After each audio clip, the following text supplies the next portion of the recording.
Describe the concepts and phases of projects, purpose and activities associated with key stages of the project lifecycle. The project lifecycle provides a structured framework that guides a project from initial concept to final completion. It normally consists of 4 key stages: initiation, planning, execution, and closure, though some models include monitoring and controlling as a distinct ongoing activity.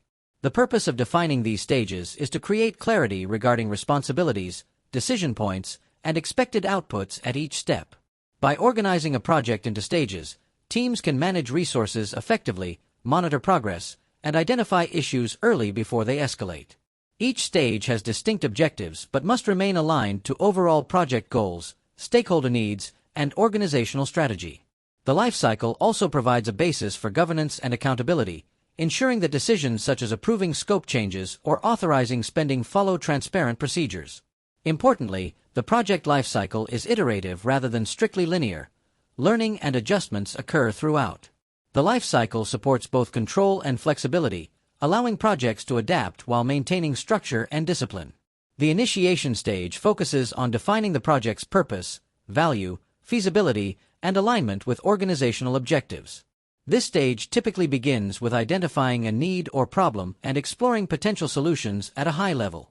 Key activities include developing a business case that outlines rationale, expected benefits, estimated costs, and potential risks.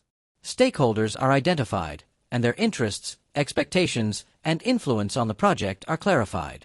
The project sponsor authorizes initiation work and appoints a project manager, who facilitates early scoping discussions.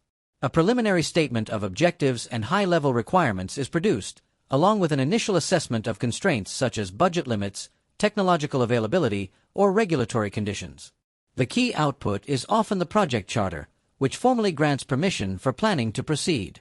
The purpose of this stage is to ensure that only worthwhile and viable projects move forward. A strong initiation phase reduces uncertainty, aligns stakeholder expectations, and sets a clear foundation for the remainder of the lifecycle.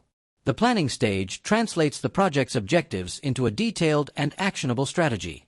During this stage, the project manager and team define scope in measurable terms, ensuring that everyone understands what is included and excluded from the project. A work breakdown structure, WBS, is developed to divide the project into manageable tasks. Scheduling tools such as Gantt charts and critical path analysis help determine sequencing, dependencies, and timeframes. Cost estimation and budgeting establish the financial baseline. Resource planning identifies the personnel, equipment, and external support required. Quality standards and performance criteria are specified to ensure the final outputs meet stakeholder expectations. Risk management activities include identifying potential risks, assessing their likelihood and impact, and developing mitigation measures. Stakeholder communication plans are established to specify how information will be shared. The planning phase results in a project management plan, which provides the roadmap for execution. Effective planning reduces uncertainty, enhances coordination, and sets realistic performance expectations.